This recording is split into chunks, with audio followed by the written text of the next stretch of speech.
আমি আপনাদেরকে একটা ছোট্ট কারগুজারি শোনাই, আপনাদের দিল কেঁদে দিবে। 2016 সালের ঘটনা। তখন ঢাকায় মোহাম্মদপুর আমি খতমে তারাবির জন্য 2 জন হাফেজ নিয়োগ দেওয়া হবে কেন্দ্রীয় মসজিদে। অনেক হাফেজে কোরআনরা সিরিয়াল ধরেছে তারাবি পড়াবে। কার মনে না চায় এত বড় এক মসজিদে আমি যদি চান্স পাইতাম তো আমার কপালটা খুলে যেত। শুক্রবার দিন সবাই দরখাস্ত রাখলো, ইন্টারভিউ শুরু হয়ে গেল। পরের জুমায় অসংখ্য ছাত্রদেরকে দেখছি খতমে তারাবির জন্য ইন্টারভিউ সিরিয়াল দিয়েছে। ইন্টারভিউ বোর্ডের ভিতরে আমি ছিলাম।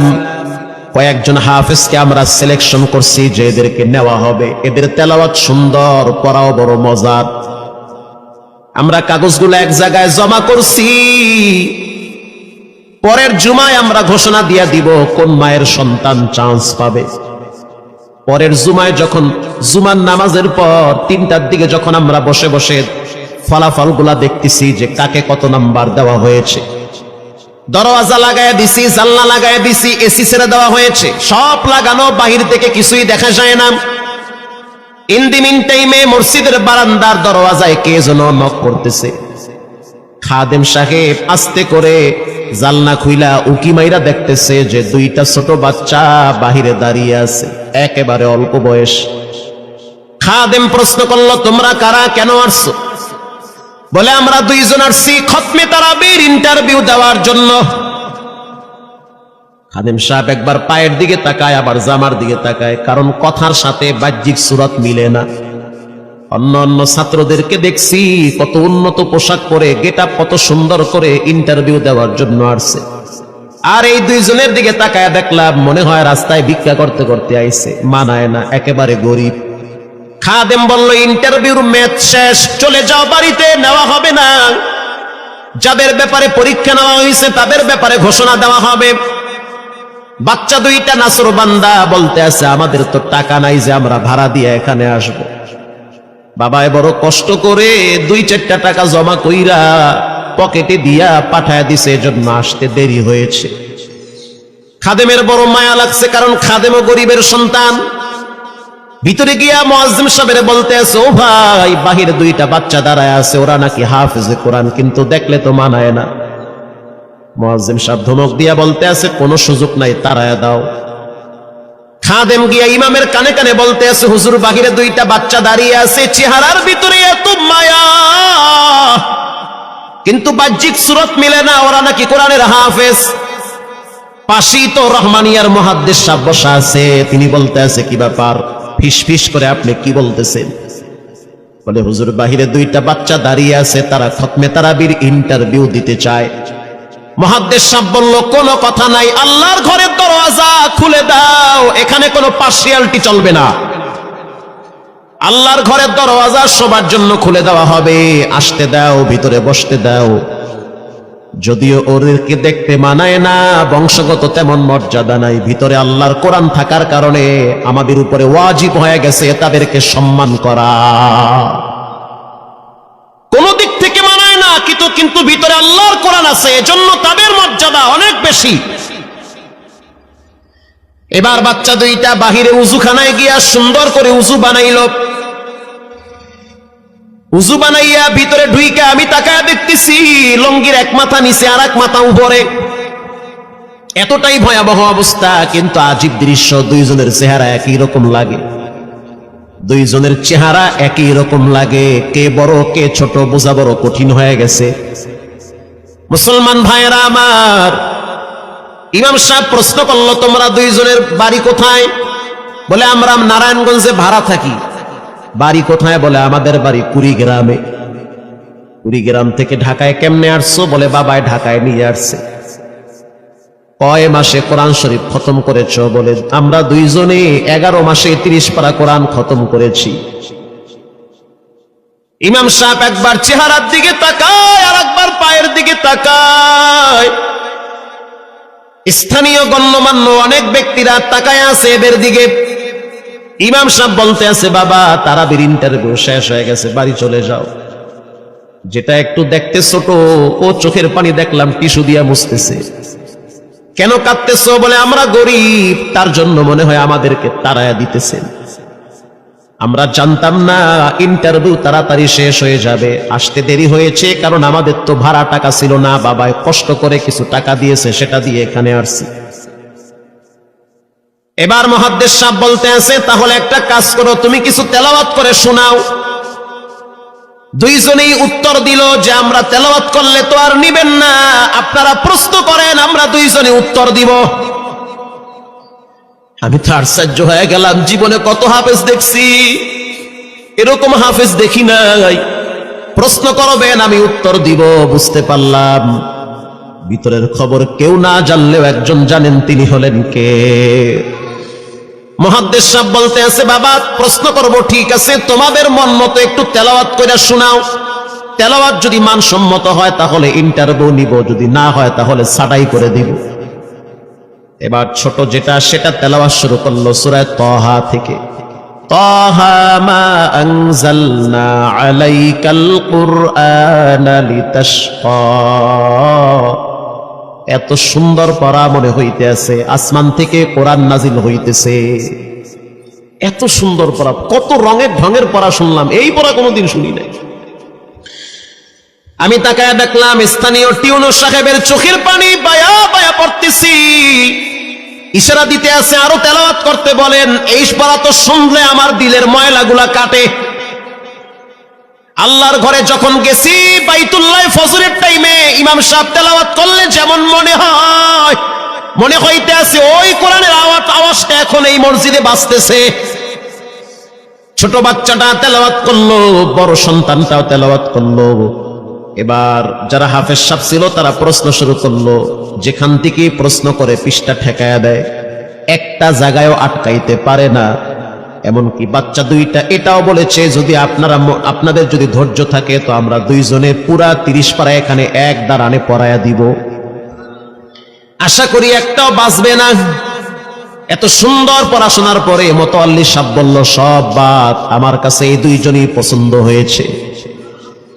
এই দুইজন রে মোতাল্লি সাহেব দাঁড়াইতে পারে না, হুইল চেয়ারে বসে থাকে, কাছে ডাইকা বুকের সাথে জড়ায়া ধরছে আর বলতে আছে, আল্লাহ এমন একটা সন্তান যদি আমার থাকতো, জীবনটা ধন্য হয়ে যেত। আমার মৃত্যুর পরে একটু হইল তারা কোরআন তেলাওয়াত করতে পারত। নিয়োগ হয়ে গেল, তারাবি শুরু হয়ে গেছে। মোহাম্মদপুর থানায় গিয়ে খবর নিয়ে দেখেন অনেক পুলিশরা এই বাচ্চার পিছনে দাঁড়ায় দাঁড়ায় নামাজ পড়ে চোখের পানি ছেড়ে কেঁদেছে। শুধু তাই নয়, অনেক হিন্দু মহিলারা পর্যন্ত রাস্তায় হাঁটার সময় তেলাওয়াতের আওয়াজে দাঁড়ায় দাঁড়ায় কোরআন শ্রবণ করেছে। শুধু তাই নয়, অনেক বড় বড় ডাকাত, মাস্তান, সন্ত্রাস, কিশোর গ্যাংরা পর্যন্ত দাঁড়ায় দাঁড়ায় কোরআনের আওয়াজ শুনেছে। 17ই রমজান দেশে বদর দিবস, হাজার হাজার মুসল্লি দাঁড়িয়ে আছি। ইমাম সাহেব জানে না যে এরা দুইজনে আপন মায়ের পেটের ভাই হয়, এটা ইমামের জানা নাই। দুইজনে তারাবি চলতে আছে, চমৎকার পড়া, পিছনে শত শত মাওলানা মুফতি দাঁড়ায় থাকে। মনে হইতেছে তেলাওয়াতের আওয়াজে আর এক জগতে হারিয়ে যায়, এত সুন্দর পড়া। তারাবি শেষ হয়ে গেল, মুসাফা শুরু হয়ে গেল। বাচ্চা দুইটারে কেউ বুকের সাথে জড়ায়, কেউ কপালে চুমা দেয়, বলে আল্লাহর কোরআনকে চুমা দেই। হাজার হাজার মানুষ যখন আস্তে আস্তে নামাজ শেষ করে চলে গেল, একেবারে মসজিদের পিছনে বারান্দার পরে আরো একটা বারান্দা থাকে, ওই বারান্দায় এক লোক বসে বসে গামছা দিয়া চোখের পানি মুছতেছে। কিছুক্ষণ পরে লোকটা দেওয়ালের সাথে কপালটা ঠেকায় দিয়া একেবারে অস্থির হয়ে গেল, মনে হচ্ছে তার ভিতরে কাঁপুনি শুরু হয়ে গেছে। কিছু মুসল্লি গিয়ে প্রশ্ন করলো, কি হয়েছে আপনার? বলে আমার কিছুই হয় নাই। টাকা লাগবে? বলে না, টাকা লাগবে না। তাহলে আপনি কেন এখানে কাঁদতেছেন? বলে আমি এমনি কাঁদতেছি, এটা কষ্টের কান্না না, এটা খুশির কান্না।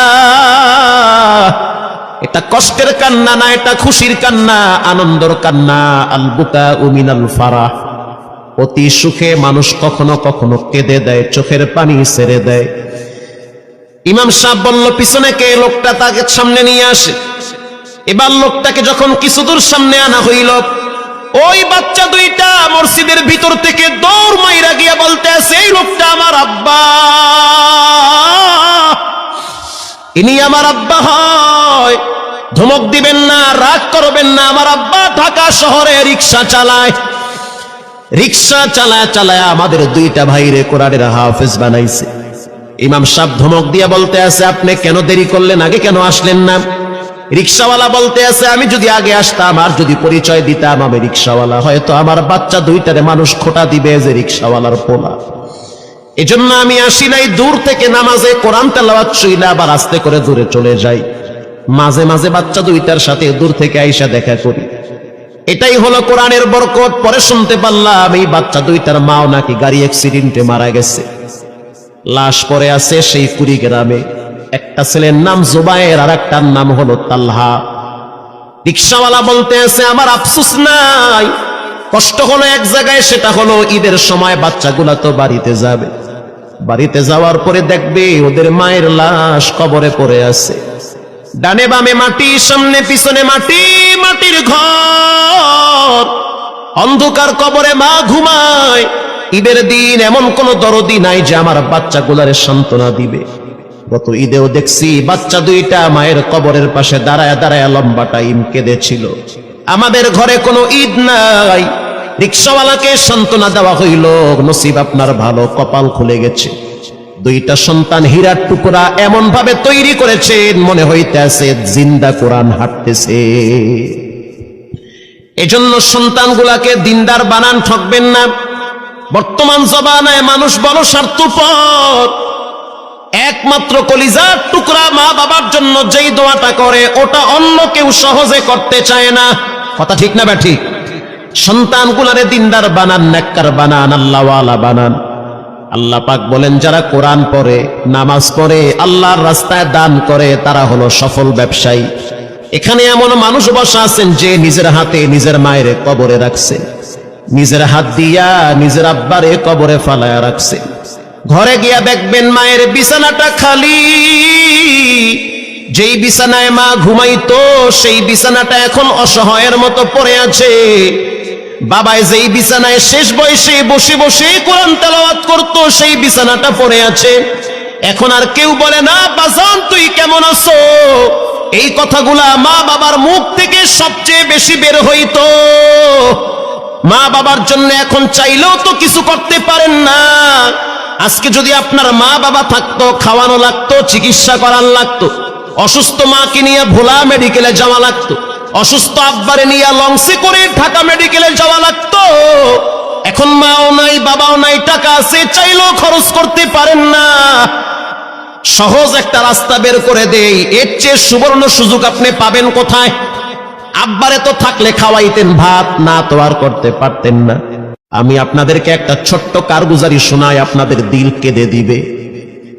2016 সালের ঘটনা। তখন ঢাকায় মোহাম্মদপুর আমি খতমে তারাবির জন্য 2 জন হাফেজ নিয়োগ দেওয়া হবে কেন্দ্রীয় মসজিদে। অনেক হাফেজে কোরআনরা সিরিয়াল ধরেছে তারাবি পড়াবে। কার মনে না চায় এত বড় এক মসজিদে আমি যদি চান্স পাইতাম তো আমার কপালটা খুলে যেত।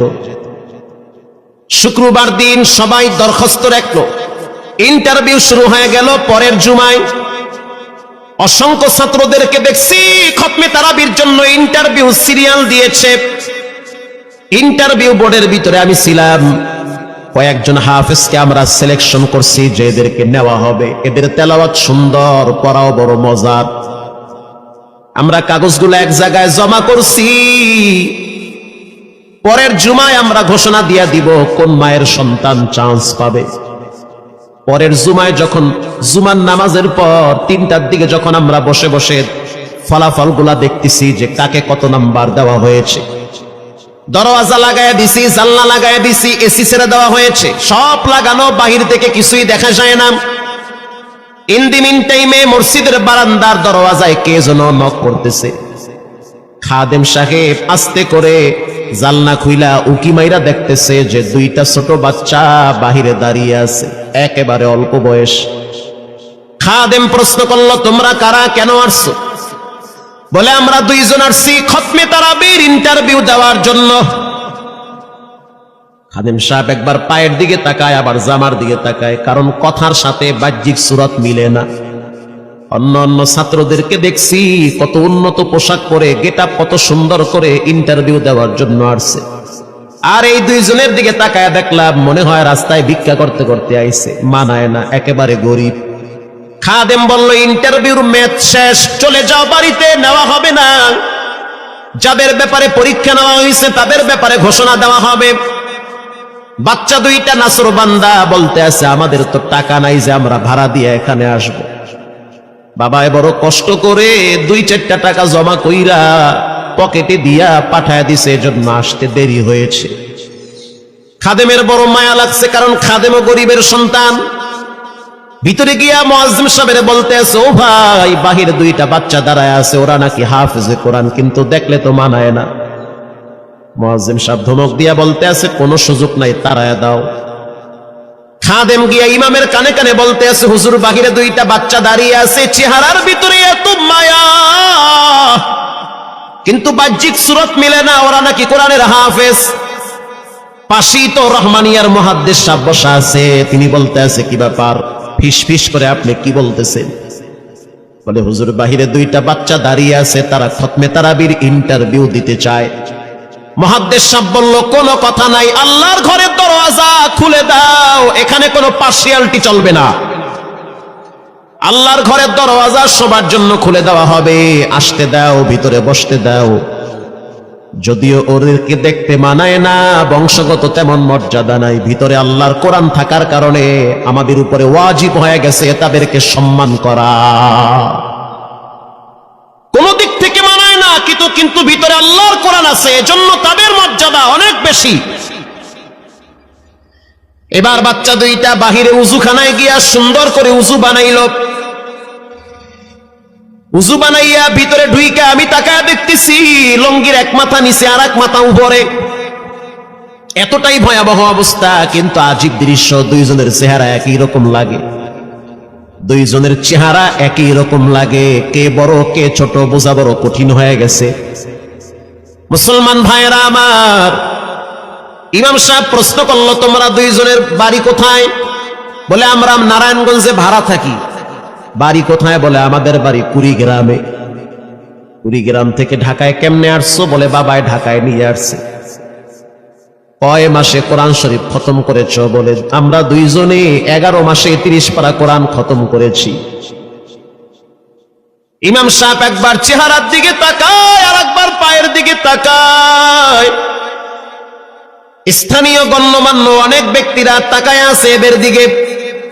ইমাম সাহেব বলতে আছে, বাবা, তারাবির ইন্টারভিউ শেষ হয়ে গেছে, বাড়ি চলে যাও। যেটা একটু দেখতে ছোট, ও চোখের পানি দেখলাম টিস্যু দিয়া মুছতেছে। কেন কাঁদতেছো? বলে, আমরা গরিব, তার জন্য মনে হয় আমাদেরকে তাড়ায়া দিতেছেন। আমরা জানতাম না ইন্টারভিউ তাড়াতাড়ি শেষ হয়ে যাবে, আসতে দেরি হয়েছে, কারণ আমাদের তো ভাড়া টাকা ছিল না, বাবায় কষ্ট করে কিছু টাকা দিয়েছে, সেটা দিয়ে এখানে আসছি। এবার মুহাদ্দিস সাহেব বলতে আছে, তাহলে একটা কাজ করো, তুমি কিছু তেলাওয়াত করে শোনাও। 2জনেই উত্তর দিল যে, আমরা তেলাওয়াত করলে তো আর নিবেন না, আপনারা প্রশ্ন করেন, আমরা 2জনে উত্তর দিব। আমি তো আশ্চর্য হয়ে গেলাম, জীবনে কত হাফেজ দেখছি, এরকম হাফেজ দেখি নাই। প্রশ্ন করবেন, আমি উত্তর দিব। বুঝতে পারলাম ভিতরের খবর কেউ না জানলেও একজন জানেন, তিনি হলেন কে? মুহাদ্দিস সাহেব বলতে আছে, বাবা, প্রশ্ন করব, ঠিক আছে, তোমাদের মন মতো একটু তেলাওয়াত করে শোনাও। তেলাওয়াত যদি মানসম্মত হয় তাহলে ইন্টারভিউ নিব, যদি না হয় তাহলে ছাঁটাই করে দিব। এবার ছোট যেটা সেটা তেলাওয়াত শুরু করলো সূরা তাহা থেকে। তাহা মা আনজালনা আলাইকাল কুরআনা লিতাশকা। এত সুন্দর পড়া মনে হইতেছে, আসমান থেকে কোরআন নাজিল হইতেছে। এত সুন্দর পড়া, কত রঙের ঢঙের পড়া শুনলাম, এই পড়া কোনোদিন শুনি নাই। আমি তাকায় দেখলাম স্থানীয় টিউনো সাহেবের চোখের পানি বায়া বায়া পড়তেছি। ইশারা দিতে আছে আরো তেলাওয়াত করতে বলেন। এই পড়া তো শুনলে আমার দিলের ময়লাগুলা কাটে। আল্লাহর ঘরে যখন গেছি, বাইতুল্লাহ ফজরের টাইমে ইমাম সাহেব তেলাওয়াত করলে যেমন মনে হয়, মনে হইতে আছে ওই কোরআনের আওয়াজটা এখন এই মসজিদে বাজতেছে। ছোট বাচ্চাটা তেলাওয়াত করলো, বড় সন্তানটাও তেলাওয়াত করলো। এবার যারা হাফেজ সাহেব ছিল তারা প্রশ্ন শুরু করলো, যেখান থেকে প্রশ্ন করে পৃষ্ঠা ঠেকায়া দেয়, একটা জায়গায়ও আটকাইতে পারে না। এমনকি বাচ্চা দুইটা এটাও বলেছে, যদি আপনাদের যদি ধৈর্য থাকে তো আমরা দুইজনে পুরা 30 পারা এখানে এক দাঁড়ানে পড়ায়া দিব, আশা করি একটাও বাঁচবে না। এত সুন্দর পড়াশোনার পরে মোতাল্লি সাহেব বলল, সব বাদ, আমার কাছে এই দুইজনই পছন্দ হয়েছে। এই দুইজন রে মোতাল্লি সাহেব দাঁড়াইতে পারে না, হুইল চেয়ারে বসে থাকে, কাছে ডাইকা বুকের সাথে জড়ায়া ধরছে আর বলতে আছে, আল্লাহ, এমন একটা সন্তান যদি আমার থাকতো জীবনটা ধন্য হয়ে যেত, আমার মৃত্যুর পরে একটু হইল তেরা কোরআন তেলাওয়াত করতে পারত। নিয়োগ হয়ে গেল, তারাবি শুরু হয়ে গেছে। মোহাম্মদপুর থানায় গিয়ে খবর নিয়ে দেখে অনেক পুলিশরা এই বাচ্চার পিছনে দাঁড়ায় দাঁড়ায় নামাজ পড়ে চোখের পানি ছেড়ে কেঁদেছে। শুধু তাই নয়, অনেক হিন্দু মহিলারা পর্যন্ত রাস্তায় হাঁটার সময় তেলাওয়াতের আওয়াজে দাঁড়ায় দাঁড়ায় কোরআন শ্রবণ করেছে। শুধু তাই নয়, অনেক বড় বড় ডাকাত, মাস্তান, সন্ত্রাস, কিশোর গ্যাংয়েরা পর্যন্ত দাঁড়ায় দাঁড়ায় কোরআনের আওয়াজ শুনেছে। 17ই রমজান দেশে বদর দিবস, হাজার হাজার মুসল্লি দাঁড়িয়ে আছি। ইমাম সাহেব জানে না যে এরা দুইজনে আপন মায়ের পেটের ভাই হয়, এটা ইমামের জানা নাই। দুইজনে তারাবি চলতে আছে, চমৎকার পড়া, পিছনে শত শত মাওলানা মুফতি দাঁড়ায় থাকে। মনে হইতেছে তেলাওয়াতের আওয়াজে আর এক জগতে হারিয়ে যায়, এত সুন্দর পড়া। তারাবি শেষ হয়ে গেল, মুসাফা শুরু হয়ে গেল। বাচ্চা দুইটারে কেউ বুকের সাথে জড়ায়, কেউ কপালে চুমা দেয়, বলে আল্লাহর কোরআনকে চুমা দেই। হাজার হাজার মানুষ যখন আস্তে আস্তে নামাজ শেষ করে চলে গেল, একেবারে মসজিদের পিছনে বারান্দার পরে আরো একটা বারান্দা থাকে, ওই বারান্দায় এক লোক বসে বসে গামছা দিয়া চোখের পানি মুছতেছে। কিছুক্ষণ পরে লোকটা দেওয়ালের সাথে কপালটা ঠেকায় দিয়া একেবারে অস্থির হয়ে গেল, মনে হচ্ছে তার ভিতরে কাঁপুনি শুরু হয়ে গেছে। কিছু মুসল্লি গিয়া প্রশ্ন করলো, কি হয়েছে আপনার? বলে আমার কিছুই হয় নাই। টাকা লাগবে? বলে না, টাকা লাগবে না। তাহলে আপনি কেন এখানে কাঁদতেছেন? বলে আমি এমনি কাঁদতেছি, এটা কষ্টের কান্না না, এটা খুশির কান্না। এটা কষ্টের কান্না না, এটা খুশির কান্না, আনন্দর কান্না। আল বুকা মিনাল ফারাহ, অতি সুখে মানুষ কখনো কখনো কেঁদে দেয়, চোখের পানি ছেড়ে দেয়। ইমাম সাহেব বলল, পিছনে কে? লোকটা তাকে সামনে নিয়ে আসে। এবার লোকটাকে যখন কিছু দূর সামনে আনা হইল, ওই বাচ্চা দুইটা মসজিদের ভিতর থেকে দৌড় মাইরা গিয়া বলতে আছে, এই লোকটা আমার আব্বা, ইনি আমার আব্বা হয়। ধমক দিবেন না, রাগ করবেন না, আমার আব্বা ঢাকা শহরে রিক্সা চালায়। রিক্সা চালায় চালায় আমাদের দুইটা ভাইরে কোরআনের হাফেজ বানাইছে। ইমাম সাহেব ধমক দিয়ে বলতে আছে, আপনি কেন দেরি করলেন? আগে কেন আসলেন না?